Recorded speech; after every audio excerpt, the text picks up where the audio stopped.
Are negative Google reviews hurting your business? Don't let unfair feedback cost you customers. At Webamax, we specialize in removing false, misleading, and damaging reviews so your online reputation stays strong. Our expert team works quickly and legally to clean up your digital presence, helping you rebuild trust. Visit us on the web at www.gowebamax.com. That's GOWEBIMAX.com, or text us for a free quote at 856-840-8343. Don't let bad reviews define you. Get immediate help from Webamax.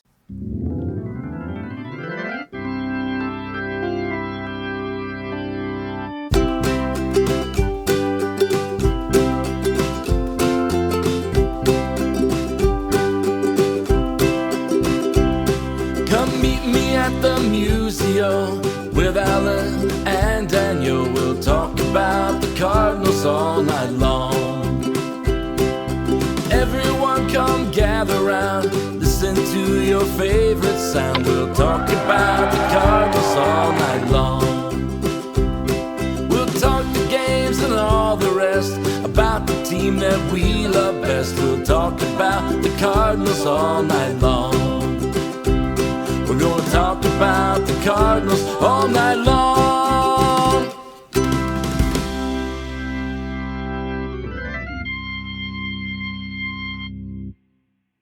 Good evening. Welcome into another edition of Meet Me at Musial. I'm your host, Daniel Shoptaw at C70.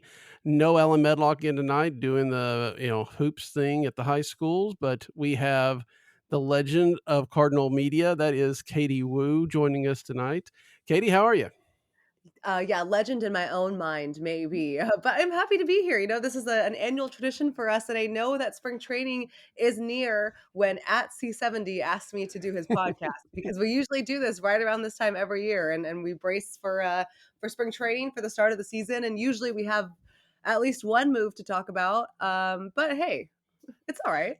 It's fine because we have other things we can talk about too. Because not only, are you, writer extraordinaire, you are also possibly the bravest person in Cardinal Media, because you put Kyle Reese on a semi regional podcast, and took your reputation in your own hands, and I applaud you for that. I was just happy he put on a shirt. I was a little unsure on how that was gonna go, but you know what? That on a Cardinal territory, that's a no rules podcast. If you've ever tuned in, it's very much like I want the atmosphere to be how you would talk to someone at like a bar or a restaurant or at a game.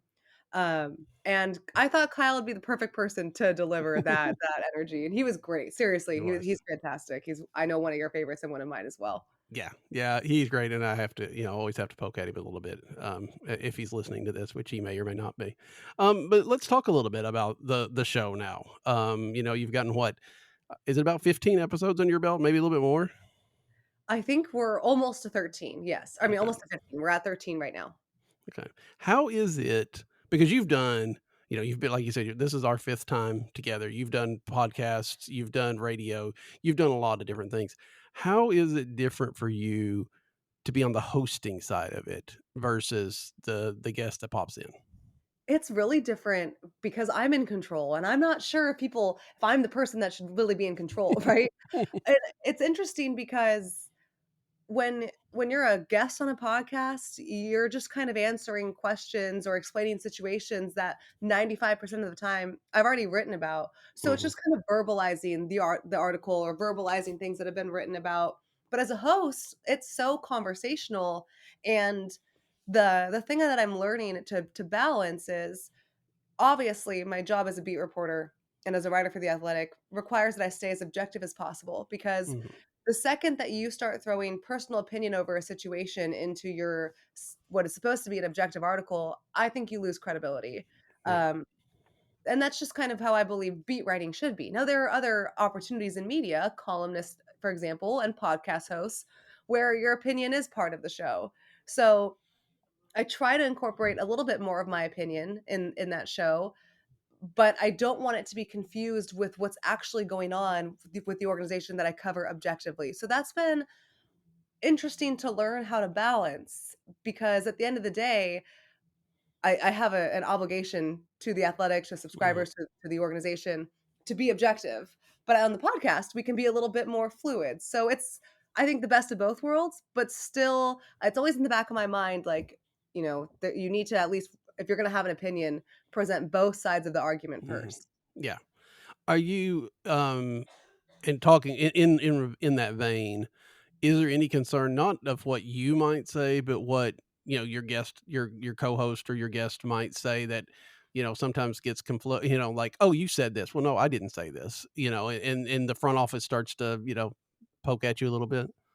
Maybe early in my career, but at this point, I've gotten very good at being the well, actually person. Ah, In case they, it happens a lot, right? There, mhm, unless you're, and I commend the Cardinals organization for this. Very rarely has anyone in the organization come at me and accused me of writing something or saying something that I did not say. And, I think they do a good job of calling people out when it's unfair. But my thing is, if you're going to call me out or have an issue with something, you're more than welcome to your opinion. And I hope you come to me about it. Just make sure I actually wrote it and I actually right. said it. So I think we're all pretty clear in that regard. How did you, rope Trevor Rosenthal into being your regular co-host? So this is the power of sliding into Instagram DMs. Uh, I had actually never met Trevor in person before, but we follow each Hmm, other on Instagram and Twitter.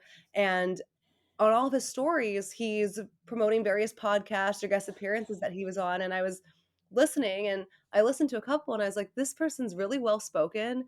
He has great energy. And I know I've never met him before, but I'm looking for a former player to help on Cardinal territory because I think that that experience is invaluable and that perspective just brings so much more to a show. And I was looking for a player that Cardinals fans really liked and resonated with. And the more I listened to his appearances, the more I'm like, I wonder if he'd be interested in doing this. And so I just sent him a message. I was like, "Hey, here's what I'm thinking." Foul Territory, luckily for me, has a pretty established reputation at this point. mhm. Those guys work really hard. Scott Braun, AJ Przinsky, Eric Kratz. And he was interested immediately. And the fact that it was a Cardinals podcast, I think was super intriguing to him. He's been great. We did meet in person finally at the winter meeting. And I joked, I was like, it's like I've known you my whole life, even though we've only talked over like Instagram and one video call. Mhm. But to me, it was a no brainer once I saw how good he was at hosting and answering questions. And then, of course, his reputation as a Cardinal speaks for itself. So Right. I was just very grateful that he was so open to the idea with someone that he quite literally never met before. And now I have asked my questions in the wrong order because I really should have asked how you got involved with it, first of all. Oh, no, that's fine. I like Foul Territory. I like John Boy Media Mhm, too. Basically, I did enough spots on Foul Territory because you probably have realized this. The mhm. Cardinals had a lot going on over the second half of the 2024 season. And they were looking to expand to other teams. They have a Braves podcast, Dodgers, Astros. They just launched Red Sox and Padres. And I think they're up to maybe 12 teams, and they wanted to do Cardinals, and they asked if I was interested in doing it, and I thought, "You know what? Why not?" I've always wanted to do a Cardinals podcast. I never really quite had the right platform or accessibility to do it, and I didn't think that a more timely opportunity was gonna come about. Now, I will say, launching a podcast in the middle of the off season where virtually 0 major league transactions have been made was a bold strategy. But, I think credit to Trevor, he's very good at coming up with new ideas, and my, other guests as well have been awesome. And eventually, one day, perhaps in the next couple of weeks even, who knows, there will be some news to talk about. I guess, I hope. Who Well, knows? if nothing else, Nolan Arenado will report to Jupiter, and that'll give you at least one show worth of That stuff will be right a there. story in itself and a dramatic one. More and more signs are pointing to him coming to pitchers and well, not pitchers and catchers. He will not be reported early. Mm. I know that. When position players, I think the first full squad workout day is February 17th. If he's still here in 2.5 weeks, that will be for a very interesting day at camp. I know that. I can remember, when Pujols showed up in 2011, his first day, and of course, all the questions about whether he was going to, be a free agent at the end of the year. I remember when Mark McGuire showed up, I guess the year before his first job after all the steroid stuff, and he spent a lot of time with the media. I imagine it won't be quite to those levels, but it'll be kind of close because we haven't heard. I don't think we haven't heard from Nolan all winter long, right? At least not directly. No, he's not said anything on the record, and I'll say this, I think over the last 2 years, Nolan has gone above and beyond in terms of making himself accessible. I can think of multiple instances, I'll tell you 2, just off the top of my head. In 2023, the team is terrible, he's not playing well, it's the trade deadline, there are some rumors floating around that the Dodgers are interested in trading for him, and instead of John Mozeliak coming out and putting those rumors to rest because there was Mhm. no interest from the Cardinals side in even negotiating in that, and plus Nolan had a full no trade clause. He didn't say anything. That's just his policy. Um, we can agree or disagree if that was the right thing to do at the right time, and we needed something because we all knew that that was not something that was going to be entertained from the Cardinals side, but someone needed to say it on the record to really put it to bed, right? And so we asked Nolan if he was willing to talk, and he was after a game they lost, by the way, so not exactly great vibes in there. And he goes, "Hey, I'm happy to talk about the game, my performance, but I really would rather not talk about any kind of trade rumors. That's just not a position I want to put myself in." Super respectful. We were like, "Yeah, we understand. Thank you." He leaves the clubhouse. He comes back about 30 seconds later, and he goes, "No, let's just do it. Let's just talk about it." And it was so clear he didn't want to do it, but knew it was probably best for everyone involved if he just spoke. And then in 2024, multiple times when the offense was non-existent, he would be waiting, especially in the later where there were chances later in the game for just a big hit to win it. And he didn't come through, Goldschmidt didn't come through, the young guys didn't come through. He would be waiting at his locker for us to talk to him so he could answer for the offense instead of pawning it off to like Mason Wynn or Brendan Donovan. Him and Goldschmidt both did an excellent job of making themselves available. And well, I don't necessarily know what that's gonna look like in Jupiter if he's here. I would imagine him taking the professional road because that's just what he's done in multiple situations where it's not what he wanted to do. When you say stories like that, the whole I don't thrust maybe of last season was this lack of leadership, and that that especially Goldie and Arnaudo wanted people there to be leaders, and while I get that for sure, and they obviously brought in Matt Carpenter and then the people on the pitching staff to be able to stand up like that and take those arrows when maybe you didn't want to is a form of leadership even on itself. Sure, and that's things that, maybe we as media need to do a better job of conveying to fans because obviously fans don't see that. That's not Mhm. happening on the field or, on the press conferences or the 2-minute clips of sports game that are put of the post-game interviews that are put on Twitter and not the other 10, right? Right. So no, is he a perfect leader? I wouldn't no, I don't think I wouldn't say that. I don't think he would say that as well, but there were times where I thought, got kind of the short end of the stick in the whole leadership aspect because it's definitely there.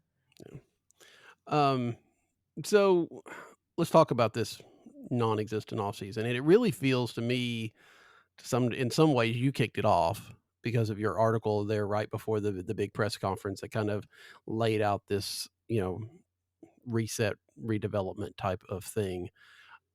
When you wrote that article, would you have expected this quiet of a winter? No. No, I would not have I thought this offseason was going to be the biggest one that I'd covered yet in terms of Mhm. moves. I remember joking with a couple of writers saying, at the end of the year, "This is gonna be one of those off seasons where you don't leave house without your iPad because you just never know." Um, and we were wrong. I thought when I wrote that story at the end of the year, keep in mind, this was a story months in the making. Right. This was not something that came together towards the end of the season. Um, I actually was planning on dropping it much sooner than I than it actually went out, but just timing the season, things coming last together last minute, Heim Bloom taking over, kind of pushed the publication. But I was expecting I had no idea what Sonny Gray was gonna do or Wilson Mhm. Contreras. I was kind of under the impression that they might consider leaving because we just didn't know at the time how severe this reset would be, and in some honesty, Sonny Gray and Wilson Contreras controlled the severity of the reset because if Mhm. they leave, you're tearing down a lot more, and you're relying on a lot more youth, and you're feeling even worse about this roster competing than you are right now. I had no idea what they were going to do. I had a pretty strong feeling that Nolan was gonna do his best to try to find a new spot and that the feeling would be mutual, and it was actually Mo who approached Nolan first. So I thought they were gonna trade Helsley. Incorrect. Mhm. I thought there would just be a lot more traction at the major league level. I knew there was gonna be a ton of minor league transformation, and it was sorely needed, as we both know. But from a major league standpoint, I really did not know what to expect with Sonny Gray and Wilson Contreras, and when they both decided to stay, all of a sudden, because when they made the decisions to stay, that's when I started hearing at the GM meetings that the Cardinals were not really moving Helsley, and that they could maybe try to move one of the pitchers, but it depended on Arenado. And I thought to myself, I said, if they don't trade Arenado, what are they going to do? And now we know the answer is nothing. But I was surprised, and I definitely thought at the end of the 2024 season we'd see a lot more roster turnover than we actually have. Yeah, I mean, you're right. There was a lot of young players that you knew weren't going anywhere, but it still felt like there was opportunities to do that reset, to do that, to bring in young talent that you wanted to develop with trading Helsley or trading Fetty or Arenado if that had actually happened. Um, and yet, and I guess give credit to Mo. He doesn't seem to have. He's not oblivious to this, right? I mean, we heard that last week at winter warm up, where he's kind of admitted he's a little bit surprised that nothing has happened. Yeah, and I understand most a large majority of the fan base is not interested in what John Mozeliak has to say. However, I still am, and I thought his press conference at Winter Warmup was some of the most candid and honest John Mozeliak that we've seen in a while. There's no beating around the bush here. There's no saying, "Oh, we're trying our best, and we're gonna see what's happening with Nolan." No, he's honest. He's not fooling anyone. So he was transparent. Like, yeah, we're still trying. Nothing's moving here, but this doesn't mean that we haven't stopped. And I also think it's frustrating for him because this is not the direction that he wanted in his final season, right? Mhm, I mean, you're mhm, starting to see a little bit of struggle now. He still wants to field a competitive club. And I've said this before, I'll say it again. When you're the St. Louis Cardinals, you should be a competitive club every single year. There is no excuse not to be. And I'm on board with the reset. It's needed. It's been needed for a long time coming. If Sonny Gray can tell you that your player development system was not good after being here for less than a year, I'm not mhm. quite sure what everyone else was looking at. I mean, it's not like Sonny Gray's in the minors, right? Right. But I do wonder if the desire to win and for Mo to not exactly flame out in his final year is going to impact some of these decisions. And by keeping Helsley and keeping Steven Matz and Eric Fetty, I understand why, because they don't want to rebuild entirely. They don't want to tear the roster down to the studs, but there's clearly this is not the direction that Mo wanted to do his final year, but the direction that he had to do. Do you think there was ever any any thought for him, or maybe now he wishes there had been thought of that, of going ahead and walking away and letting Heimblum just start this fresh right now? This is just my personal opinion. There's nothing that I've reported or to report to this. It's just how I felt about the situation.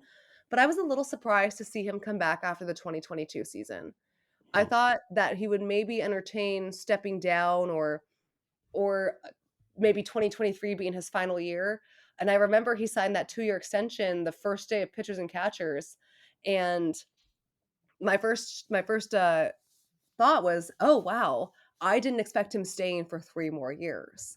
And now I understand why he's staying. And from the outside perspective, I totally get the argument, like, why are you letting someone who oversaw this mess try to be the one to fix it?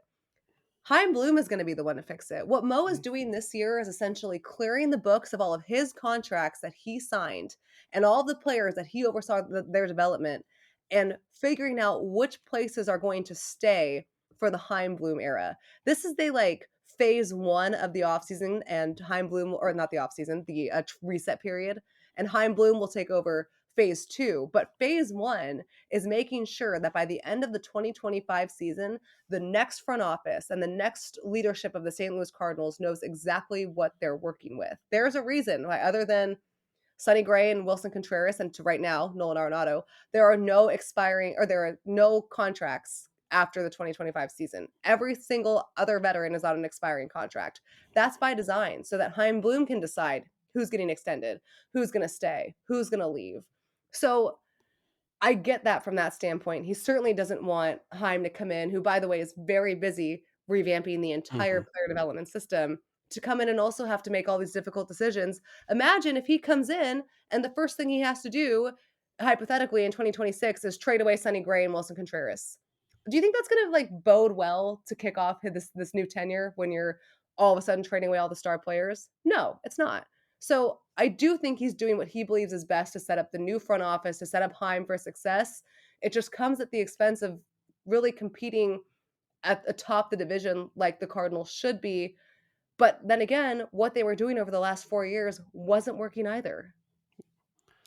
I wondered if maybe if Chaim Bloom didn't wanna have to do Mookie Betts again, I guess is basically what it boils down to, and that was, let Mo take that kinda heat if they were, of course, at the time, they thought they might be trading Gray and Contreras and, of course, Arenado, and so Mo would take the heat on the way out, and like you said, Chaim Bloom would have a clear deck to go, and then, of course, those players didn't go, but I think it's also, vital. It's shows how important player development is that they're willing to put Chaim Bloom over it for a whole year, even though he's probably the most valuable asset, I guess you would say, in the front office right now, and that's where they're placing him.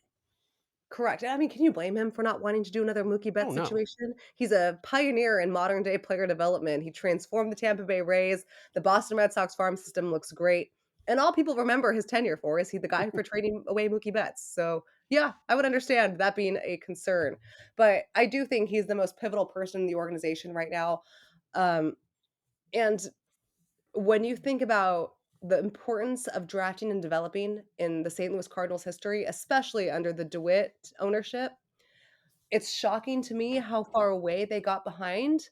It's shocking to me how I mean, you have to be willfully looking the other way to let things escalate to the point that it Mhm, did. The Cardinals were champions in player development. I mean, from that 2011, that whole era to maybe mhm, like 2015, 2016, they did so well that organizations not only copied them and tried to emulate what they were doing, but then found ways to beat them at their own game, and the Cardinals never caught up. And I think where things took the biggest hit, and this is interesting for me to think about, was we think about 2019, the NLCS, and running mhm, into trouble with the eventual World Series champions, the Washington Nationals. Think of that core in 2019. You had, off the top of my head, very young Tommy Edman, Paul DeYoung, Jack Flaherty, Harrison Bader, um, and oh my gosh, Dakota Hudson. Go down the list. Gallegos was up and mhm, coming. Alex Reyes was up and coming. And I thought in 2019, as an outsider from the organization at that standpoint, that the Cardinals had once again found their new Memphis Mafia. Like this was a core group of guys that could perform. They played well. They went out and they traded for Paul Goldschmidt, which is what you do when you're drafting and mhm. developing your core. You go out and you trade or sign your supplementary pieces. And coming into 2020, thought, oh yeah, the Cardinals are back.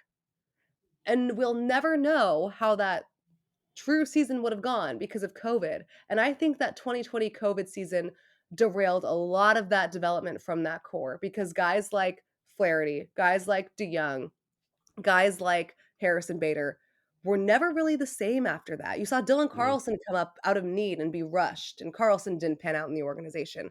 Dakota Hudson, of course, Tommy John.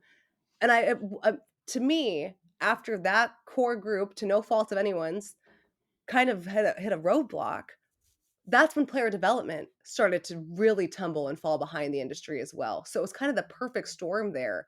And you think about the top prospects in the draft classes from 2022 up till 2024, they haven't panned out at all at the major league level, with the few exceptions of Brandon Donovan and Mason Wynn, and to an extent Alec Burleson. So it's just really interesting to think and ponder what that 2019 core could have been.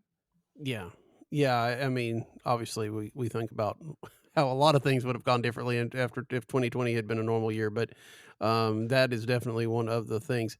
I think that, from that story that you wrote, and it kinda laid out how bad things were, the most surprising thing maybe to me was the lack of coordinators in the minor leagues. There's what, I think 5, 4, something like that at the time, and it is, like you said, surprising that they would let it get that far away. I mean, I'm sure there's this idea of we're gonna cut here so we can supplement the major league roster. But that's very weird out of this organization that has known how much development is important. Well, when I was first told about, I think it was 7 full-time staffers, 5 coordinators, Hmm. I thought, in baseball conversations, we exaggerate, we're dramatic, and I thought that 5 was just kind of like one of those exaggerations. So I pulled up some press releases and I looked at the media guide and I was like, "Wait a second. Hold on." So I go back to various people in the organization, and they're all saying the same thing. They're all saying, "Hey, no disrespect to this guy. It's not that he's not good at his job. It's that he doesn't have any help." Or, "Hey, no disrespect to this guy, but he was an infielder his whole life, and now he's trying to teach guys how to play the outfield." And, "Hey, no disrespect to our field coordinator, but how is he supposed to oversee catching development when we don't have a catching coordinator?" Or, how come when our players get to the majors, they don't even know which side of the base to swipe and where their secondary leads are? It was just like, we should have guys in the minors teaching that, and they should. Teams like the Brewers, the Mets, the Padres, they have dozens of coordinators, and the Cardinals did make some changes in that regard. In December, they hired an infield coordinator. They hired a catching coordinator for the first time since Yadier Molina was in the organization. And for a while they didn't necessarily need one. I understand that, but when Yadi left, that should have been the first hire they made. And I think they're certainly righting the ship in that regard, but when you came up and you saw guys like the little things you can get away with in the minor leagues because the talent level is obviously not even close to the caliber of the major leagues. But the second you get to the major leagues and you don't do one of those so-called little things right, it results in a very major error. And I can't tell you how many times I saw Stubby Clapp or Pop Warner, two guys that started their coaching careers in the minor leagues and were instrumental alongside Mike Schilt and Ollie Marmol in the development of the Memphis Mafia and that 2019 core we just talked about. They'd be out there early teaching guys how to run the bases. Why are they doing that at the major league level? So to me, the coordinating thing was a huge issue, and I'm very glad that the organization has righted that. And it sounds to me like additional hires, maybe not at the coordinating level, but other secondary positions throughout the organization are on the way. Yeah, and that'll be huge because it was very weird seeing it from the fans' perspective, and we talk about people like Jordan Walker coming up, and then and going down, and them not really having any idea of what he was doing in Memphis, and expecting him to learn at the big league level. It was just, from the outside looking in, it's like, how do you not know? How have you not, turned on a game at Memphis or something like that and watched him? Um, but it really played into the lack of staff that was there. Exactly. I think guys like Russ Steinhorn, who I think does a great job with he's their minor league hitting instructor, and he really oversees the entire minor league offense. He does a really nice job. I just don't think he necessarily has enough help. So guys like him, I think, get an unfair perception because there just isn't enough manpower to really yield the results that I think the Cardinals could have if they had the right employees in place. So again, I think Heim Bloom has recognized that. I think most importantly, Bill DeWitt Jr. has recognized that, and they're going to allocate the funds necessary to fix that. So, winter warm up was just a couple of weeks ago when you got a chance to see all these people for the first time all winter long. What stood out the most to you through all those interviews? Oh, that one's easy. Jordan Walker stood out the most to me. Jordan Walker coming onto the podium and immediately Jordan has always been a fantastic, insightful, honest quote. It's not a show. He's just very well spoken. He's been that way since he was 18 years old and the first interviews that we did with him when he was a prospect. But in 2024, he was a little dejected, and you could tell in speaking to him, while he was always professional and tried to do his best to give a good answer, you could tell that his confidence wasn't there and he wasn't feeling super great about himself. And he sits down at the podium and he just immediately launches into all the tweaks that he's made to his swing. He gets up at the podium and he's like modeling his hand position for everyone in the room. He just goes straight into like the old Jordan Walker charisma, and you could feel that change, that confidence. He just seemed like a more reinvigorated version of himself, similar to what we saw in 2022 and early 2023. And people that follow Cardinal territory know that I'm a Jordan Walker enthusiast. I never really thought how he was handled in any situation Mm-mm. up until this point was ideal or beneficial to him, but he sounded like a completely different player. He credited a lot of working with new hitting coach Brant Brown, and he wasn't far from the only person to have credited Brant Brown early on for this. And that to me was a really encouraging sign because even though he's only 23 years old, and we forget about this, he's so, so young. It just seems like a make or break year for Jordan Walker within the organization. And I don't think, and he's never said this is just my opinion. I don't think we can blame him as the player for maybe not trusting the organization anymore or Mm. being wary of the things they're trying to tell him because everything that they've put him in has resulted in a gigantic mess. But to his credit, he came to this new hitting coach with open arms. He's been in Jupiter working out almost every day at the complex, and he just seemed like a more confident version of himself at winter warmup, and that was really exciting to see. Yeah, yeah, I saw some of those clips and it was good. And I wonder, like you said, I do think this is a big year for him. It would be almost inconceivable to see him back at Memphis for any length of time, Oh, and I'd to be so think that, mad. yeah, and to think that he was still a prospect. But um, I also wonder if it's, I mean, between, a different voice to be heard, if it's a little bit of, what has worked for him in the past isn't working now too, and it's, the maturity level of knowing when you have to make that change is a difficult thing, I would think, for any young player. Until you've run into that brick wall, you don't really know what you should do. Sure. And Jordan has run into a lot of brick walls. I'm really encouraged to see what a full year of playing time without the looming threat or stress of getting sent down. I think both him and Gorman have felt that. I think that'll be a big difference because Jordan, for the first time in his career, knows that if he goes out in the major leagues and he slumps for 2 or 3 weeks, they're not going to send him down to Memphis. Not like the last 2 Aprils. He knows he can come up and he can start slow if he wants to. He can fail if early if he needs to, and he's still going to have the runway to figure it out at the major league level. He's not once had the opportunity to do that before, and that is because the Cardinals were trying to win every single baseball game Mhm. as they should. Whereas this year, they're okay sacrificing 3, 5, 7 wins if it means their players can figure themselves out as big leaguers. Uh, Jordan Walker has run into a few brick walls. He's also been a brick wall that somebody's run into as Also well. that, It's Dylan yes. Carlson. Would remember that. So yeah, I think that's going to be. I think that's going to be really interesting to see because, and it kind of lends to what you to the idea of how do they balance, because they keep saying they want to be competitive. How do they balance competition and development? I know the scale is going to lean more toward development, but I mean, are they willing to? Do they really? Because the moves this offseason don't make it sound like they're willing to go, and win 70 to 75 games. No, I still very much think, and this is partly due to just the overall state of the division, that the Cardinals can compete. Now, are they banking on a lot of things going right, even more so than years prior? Yes. You're sitting here and you're thinking, if Arenado is still here and he has a bounce back year, and Lars Nootbaar stays healthy, and Jordan Walker and Nolan Gorman hit, and Alec Burleson figures out a way to hit right-handers, and we figure out our catching position, and our bullpen pans out the exact same way as last year, hey, we could win the division. I'm here telling you guys right now, not every single one of those things is going to happen, right? But if your goal is to compete in the National League Central, which there's a difference between competing in the division and competing in the National League, but all you have to do is get in the playoffs at this point. There are reasons to think that maybe this team can do it. They have the experience in the rotation. Sonny Gray is still here. He's still the ace of the club. I think Andre Palante took some huge steps last year. I'm excited to see what he does.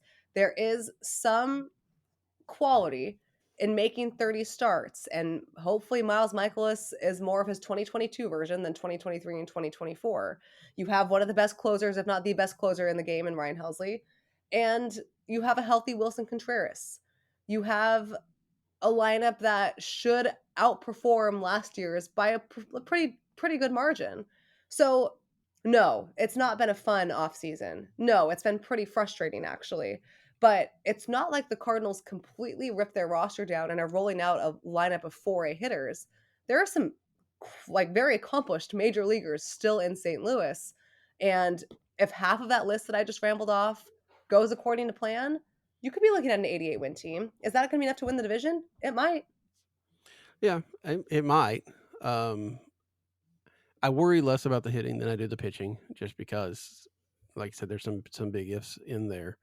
But I also think that if the Cardinals had gone to the playoffs last year, we wouldn't have seen a whole lot of difference in this offseason, right? Because there are so many young players, especially on the offensive side of things, that are primed to be that next core. I mean, they might have, they might have gone ahead and gone and gotten a reliever or two or here and there, but I don't know how much different it would have been. If the Cardinals made the playoffs last year, now keep in mind they were 83 and 79 with the second worst offense in the National League. Did have one of the top bullpens though in the National League. Um, I think we'd still see Chaim Bloom taking over the organization. I do not think we'd see as much of a heavy pivot to draft and develop as we've saw this offseason, and I think that would have been a mistake.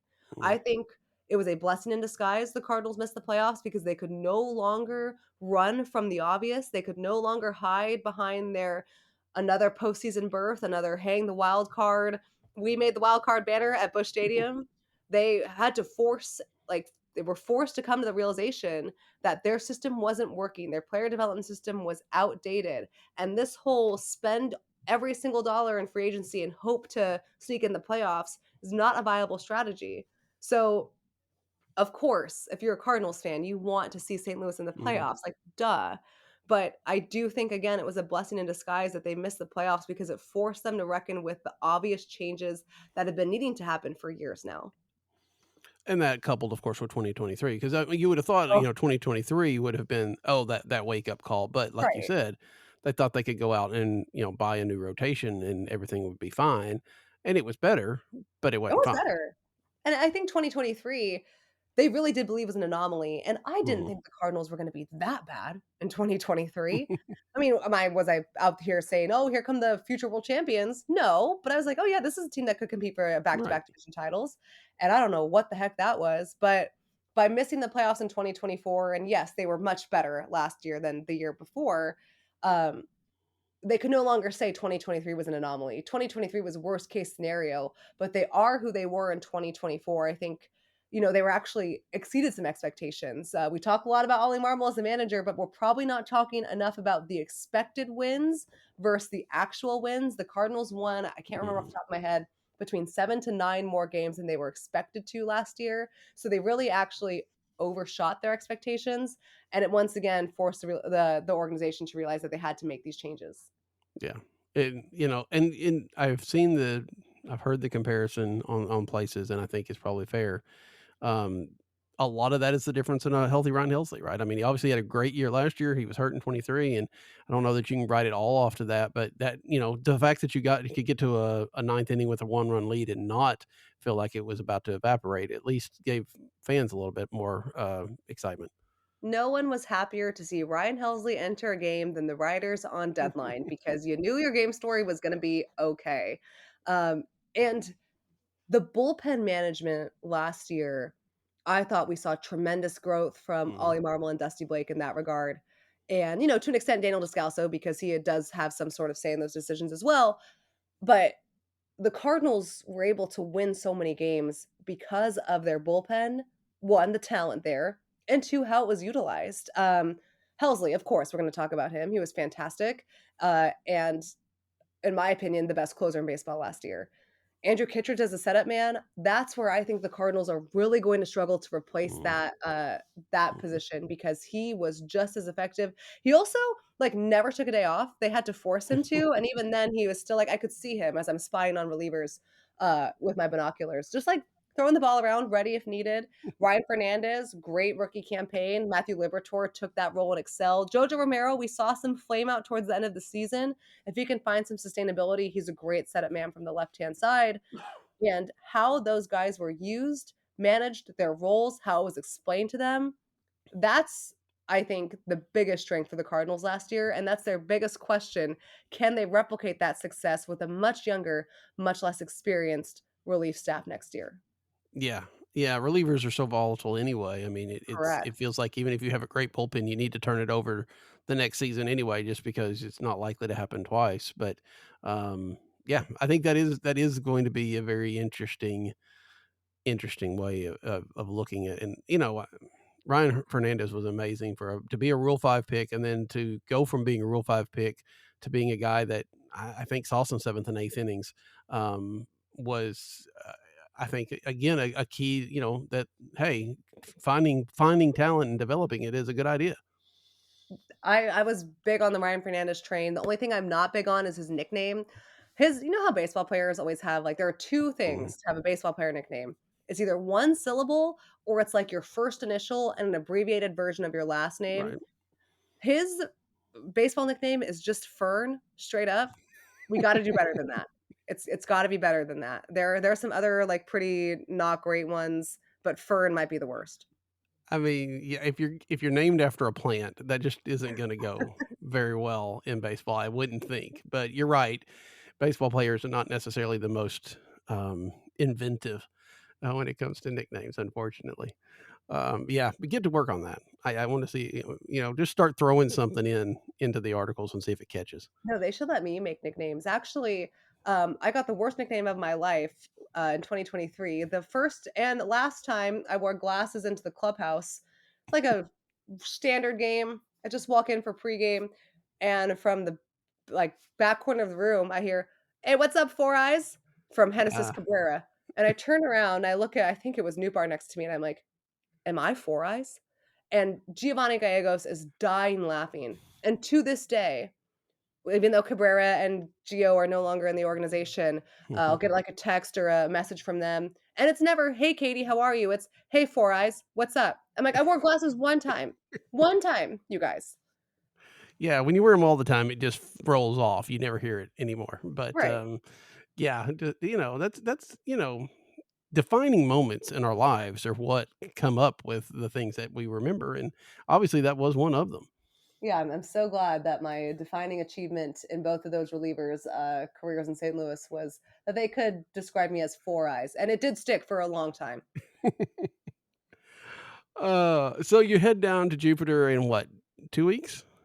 Let's see, it's January 31st, so 10 days. Pitchers and catchers report on the 11th. Their first workout is the 12th. I will get there on the 10th.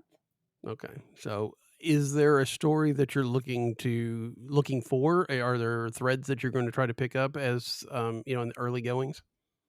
There are a couple. I really like this year, especially the position battles. I think you'll see a pretty good one with Ivan Herrera and Pedro Pajes behind the plate, though I maintain that they don't need to pick one to start over the other. It doesn't have to be necessarily an 80-20 split.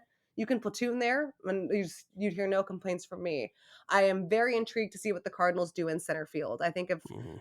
if the Cardinals had it their way, Mike Ciani is far and away their number one choice on the depth chart. But if Arenado's here and you have a list of players that you need to play every day, do you consider putting Lars Nootbaar in center field, injury history included? Maybe. What does that mean for Victor Scott? I don't know. And then, of course, we talked about the bullpen. I have no idea how they're going to structure that. It's a wide open camp. Um, that's what I'm looking at from a major league standpoint, and I'm excited to see how this whole player development regime starts sticking together because you see that at spring training. It's the one time a year where every person in the organization is in the same spot. So we'll get to meet the new directors. We'll get to meet some of the new coordinators, and we'll get to have some conversations about what changes are actually taking place, and we get to see them instead of just hearing about them. So that's always exciting. Do you think that with this new system, they'll be a little bit slower on the trigger on people coming up from Memphis? For example, Quinn Matthews starts there most likely, and say he's got, 6-0 with a 1 ERA or something like that. Are they still gonna hesitate in bringing him up because they want that development, or do you think they'll push that door down anyway? I think yes, and twofold. One, there's no reason to rush him up, Mhm, if the rotation pans out exactly as we think it will. Now, granted, there will be some injury somewhere, but they don't need to rush him because ahead of Quinn Matthews is still Andre Palante, is still Mike McGreevy, who deserves a shot to see if he can stick in the mhm, rotation. And to an extent, there is Zach Thompson, there is Gordon Graceffo, there could even be someone like Drew Rom. And I'm not saying that that's the sexiest of all names or options out there, but they don't need to rush Quinn Matthews up if they just need a spot start. That can kind of be Drew Rom's role. The second reason I say this is that JJ Cooper, the editor in chief of Baseball America, mhm. said this on a podcast episode recently. Heim Bloom's main thing in Tampa was you had to overcook yourself in AAA to be ready to be a major league starter. They would much rather have you make 6 or 7 starts more than needed in AAA than 6 or 7 too few. So I think Heim will carry that same strategy into pitching development. Pitching development in the entire minor league system, I think, is where the Cardinals have been plagued the most. We've seen all too often them rush starters up for a spot start or a relief appearance, which Mhm. really grinds my gears and kind of derail some of the progress pitchers make from a development standpoint. At this point, there is no need to rush anybody up. And I'm also in the camp that if a starter is in AAA a little bit longer than necessary, that is okay because we've seen what happens when you bring guys up before they're ready and how detrimental that can be. Yeah, and how if you wind up shifting them to the bullpen because Ugh, as your podcast host will tell you, once you get into the bullpen, sometimes you don't get out. correct. And from Palante to Libby to Thompson, just take your pick. Mhm. It's been Helsley. difficult to Helsley, yeah, but it's been difficult for these guys to be shuffled between starter, reliever, Memphis, St. Louis, Memphis, St. Louis. It's so much more beneficial. And granted, that was because the Cardinals were doing whatever they could. Next man up. We need someone that can compete right now because they were in it to win it. Mhm. Now they can take a step back and say, "Hey, we're gonna let him continue to develop here. Someone else is gonna have to step up for us who's maybe not as high of a prospect or someone like a Drew Rom who they've seen before and just fill that gap instead of rushing up to fill a need." Were you a little surprised that they expect Liberatore to at least come into camp prepared to be a starter? I was not, only because his role requires him, and even in the bullpen, to be a little bit more stretched out as well. I mean, he at some point last year went like 4 innings in relief out of nowhere, and then was back to throw again 2 days later. So that one makes sense to me, especially because in spring training you need as many guys stretched out as possible, and a lot of these starters or starts are only spanning 2, 3, 4 innings for the first 4 or 5 weeks. So that one I don't really have too much of an issue with. Do I see him profiling in the rotation next year? I do not. I still see him as a very effective arm in the bullpen. But in terms of stretching him out to start to spring training, I don't think that's necessarily a bad strategy at all. Yeah, I mean that is a fairly standard modus operandi for I guess every team, probably much less the Cardinals, to do that, and then it's easier to shift them back than it is to shift them up. So, Correct. yeah, I think that will be an interesting thing. I think your position battles, and I know you. I think it was the episode with Kyle. You went through the roster as well. I think your position battles are exactly right, and I still think I still don't think there's any scenario where Michael Ciani should be the starter. I think he will be the starter in some situations, but I think if you're going to develop, you go Victor Scott, and if Arenado's here, I think you have to go Lars Nootbaar because you have to have him on the field, and there's no place else to put him if Nolan Arenado's playing third base. Correct. And that's to me concerning because the Cardinals have been pretty vocal about how Lars profiles much more strongly in the corners. And when you're comparing Lars as a center fielder to Mike Ciani and Victor Scott, he's clearly behind them defensively.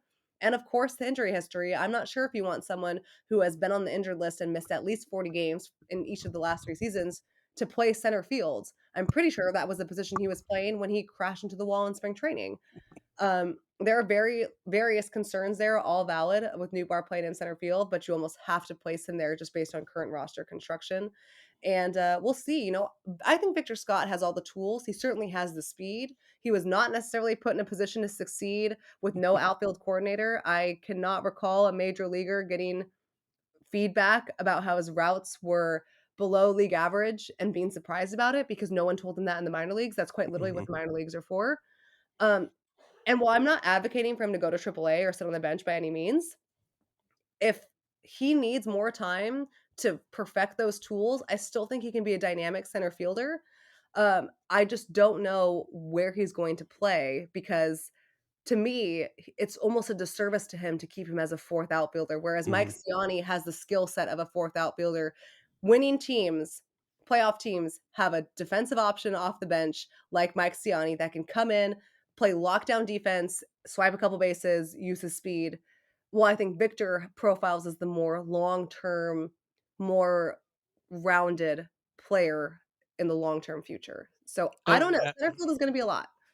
yeah, absolutely, and that's the case. Yeah, I'm big on Victor Scott, but I agree. If he can't play most of the starts, he needs to be in Memphis. And just like Thomas JC too. If he can't make the roster as a regular player, and even without Nolan Arenado, that might be a tough call. Yeah, Um, I agree. does he need to? I mean, it's not like he's been at AAA forever and just tore it up. I think it's no slight on him if he has to go down to play him every day at Memphis. Yeah, I agree, and I would like to see what Sajaci can do. I would really like to see JJ Weatherholt, although we're not gonna see him, I think, Mm, in 2025. Um, but it's really difficult as the roster's currently constructed to see where he plays every single day. And it will be an interesting battle to see come spring. One thing that I don't think that we're talking about enough is outside of Mason Wynn, there is not a true backup shortstop on this roster. mhm, There are like mhm, 18 DHs and like 40 corner outfielders potentially, bat first corner outfielders, I should say, mm. and not one single backup shortstop. Like, can Donovan do it? Yeah. Can Fermin do it? Yeah. Can Sajaci? Yeah, but are they like true backup shortstops? No, I don't think Ollie Marmol feels super confident putting any of those three at your most important defensive position in the infield. So I'm not sure what they're going to do there. Yeah, when I wrote, my, first guess at the roster on the Substack, I put Jose Fermin just basically because I thought he was probably the best of a bad lot option there to I would play, agree. short. We've seen him do that. He has had some good plays at there. You're right, you don't want him out there every day, but if you had to play him out there for a week, I don't know that it would be terrible, at least defensively. Now, offensively, that's a different story. But you're right. I mean, there's a whole lot of lumbering corner folks in this organization, and even though Mason Wynn probably feels like he can play 162, he really doesn't need to. He doesn't need to. He just certainly I think he'd certainly be okay with it. But yeah, that's my I do have some concerns about the overall roster redundancies, but that is something that will most likely get resolved somewhat in spring training just in terms of performance and unfortunate injuries. But right now, I'm just I had this conversation with Kyle. I'm not quite sure how they can guarantee playing time to every single person they want to guarantee playing time to because so many of them have the exact same strengths at the exact same Mhm. positions. Yeah, yeah, it has been interesting to try to figure all that out. Just kind of penciling around. I'm sure they've got a better idea, but it seems a little strange. If you were to guess at the end of 2025, what player is the quote face of the franchise? Which one is the one that kind of represents the Cardinals the most? Mason. I think as we're stating right now, Mm, it's Mason Wynn. And I think Mason Wynn and Brendan Donovan are the projected faces of this reset movement, right? And mhm, part of this reset period is to figure out who's going to join them. Will that be Jordan Walker? Will that be Nolan Gorman? Will that be Lars Nootbaar? I don't know. And a lot of this, I think, is figuring out the position side, and maybe next year we'll have a better idea of the pitching side. But if I am Heim Bloom, and this is all speculation, of course, this is just my mhm, little fantasy land, and I want to get a fan base excited about the future, and I want to pledge that I'm committed to this youth movement and developing the next core, the first thing I'm doing is locking down Mason Wynn through his arbitration mhm. years. This the Yep, first thing I'm doing. It makes no sense to me why the Cardinals are taking Brendan Donovan to arbitration or Newbar mhm. or Palante, but that is a story for another time. If I'm Heim Bloom, I'm coming in, and that's how I'm pledging my own personal belief in a youth movement. It's hey, we're going to extend Mason Wynn. He's going to be our shortstop. So that's something I'd be behind for sure. Yeah, I've advocated that as well. It just worries me to hear you say that because last year at this time you were telling us about how we thought we'd probably see a Paul Goldschmidt extension, and that didn't pan out. Oh, Which you were no, not wrong, and everybody else was saying the same thing. we did not see that. We saw a Paul Goldschmidt, thank you. We'll see you next time. Here's a minute and 30 social media tribute, and we'll get nothing for your return. See ya. Yeah, it's yeah, it's odd to see a play, and it's odd a little bit to see a player of that magnitude not retire in St. Louis. So many times a player has come through and for whether they've retired or just not actually found another job, that's St. Louis has been their last stop. So to see somebody of that magnitude go on and play, this year for the Yankees is a little bit odd.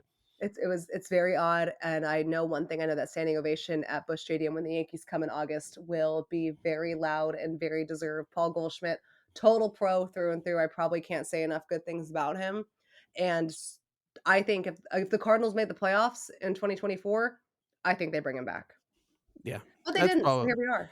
yeah, and yeah, that is true. I hated that. I almost, I was almost like, I hope he kind of retires because you hate to see him in another uniform. But hopefully, it's a good year in New York, and leads to 2 or 3 more years. I don't think I think one time said he didn't want to play to 40, but things change on people.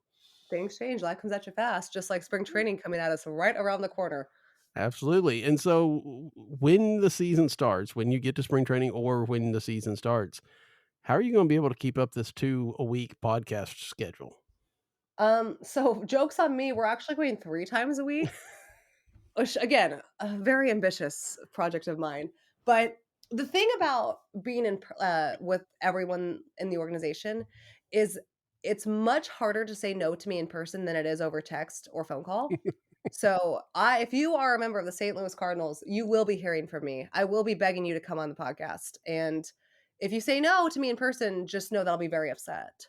And you can ignore my texts, but I can find you at the complex. So coming for you. I look forward to this guest list because it's going to be a star-studded one for sure. And I also hope that there is some sort of friendly competition in the press box for downloads or whatever, because I think almost everybody has a show now. I talked to Jeff Jones to start this, and he said he's at least talked about it. So once you all have podcasts, I hope there's some sort of like standings in the press box that keeps track of who's getting the most downloads.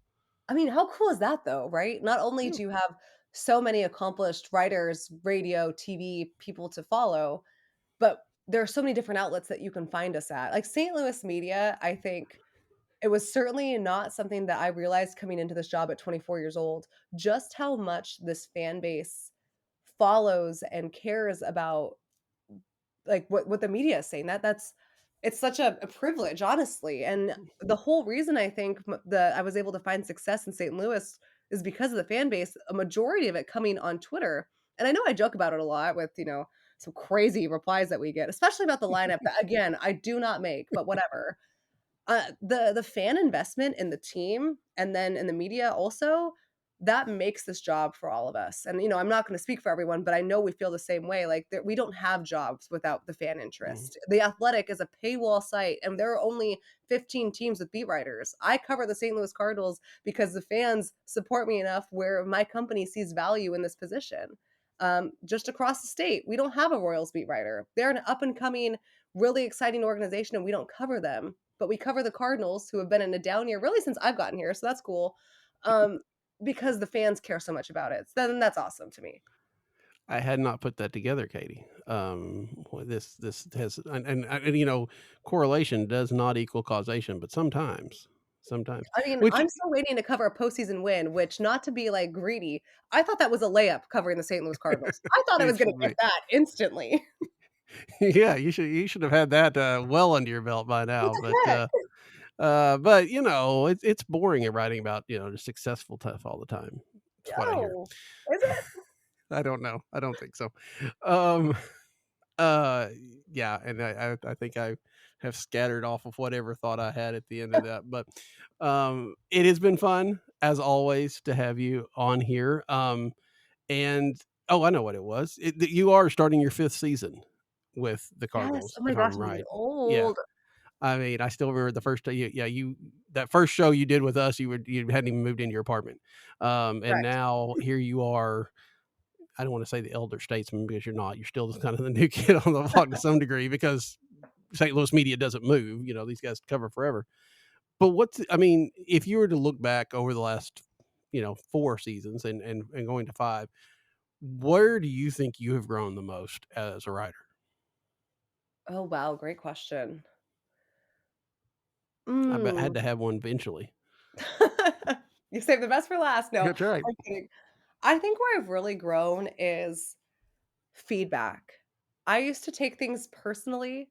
I used to always feel the need to like prove why, oh no, this is why I said it, and you're not looking at this the right way. And in my elder statesman, I've realized it's okay if people disagree with me. It's okay if people don't see where I'm coming from. The best thing about sports, and baseball in particular, is that we all view the game a different way. And having a discourse, especially lately, where there is just so much emotion and not a lot of it positive about the state of the organization, hearing different perspectives from fans who are not supposed to see things rationally. That's not their job. That's my job. Fans are fanatical. They're supposed to overreact to everything. So hearing their passion and their opinions and their take on things has helped me understand their point of view and has actually opened me up to different story ideas that I probably never would have considered because I would have taken it too personally. So that I think is the biggest area. I also don't argue with people as much in the organization as anymore. Instead, I hit them with a why don't we talk about this when we both have calmed down? And it's helped a lot. So basically, I'm really mature. Yeah, Is what I got out of that. that's what it boils down to. Understandable. I have seen in the past, I haven't seen this year, but I have seen in the past people get concerned that you're going to go somewhere else. Are you in St. Louis for the long haul? I am under contract through the 2025 season, and I hope to be to continue negotiating. We usually don't negotiate until after the 2025 season, but as far as if I have any say in the matter, I don't see myself leaving anytime soon. And But when you said all the veterans are under contract through 2025, you really meant it. So, seriously, what if I leave with Mo? We could go out in style. Just kidding. He would hate that. Oh, always fun, always enjoyable, and I hope you have a wonderful time in Jupiter, and we look forward to the coverage that's down there. This is great. I love our annual tradition. It's always a good show. And yeah, we'll have Cardinals coverage coming at you hot. The Athletic Cardinal Territory, my Twitter, 3 places to be for pitchers and catchers, I guess. That's right. That's right. So, if you're listening to the show, you're following Katie anyway, but definitely be able to do that. Next week, we have the cat joining us to bring us a little bit of rights holder shuffle, if it were. Look forward to talking to Jim. But until then, for Katie, I'm Daniel. Good night. Arenado, deep left. Has he done it? Goodbye!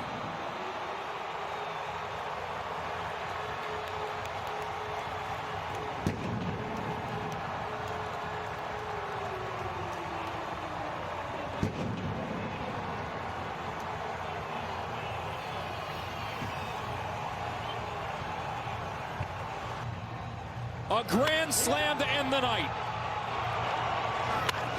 2 fastballs and decided to go breaking ball and hung it. What a night for the St. Louis Cardinals, coming all the way back. Down 2 in the ninth to Devin Williams to tie it. And a walk-off slam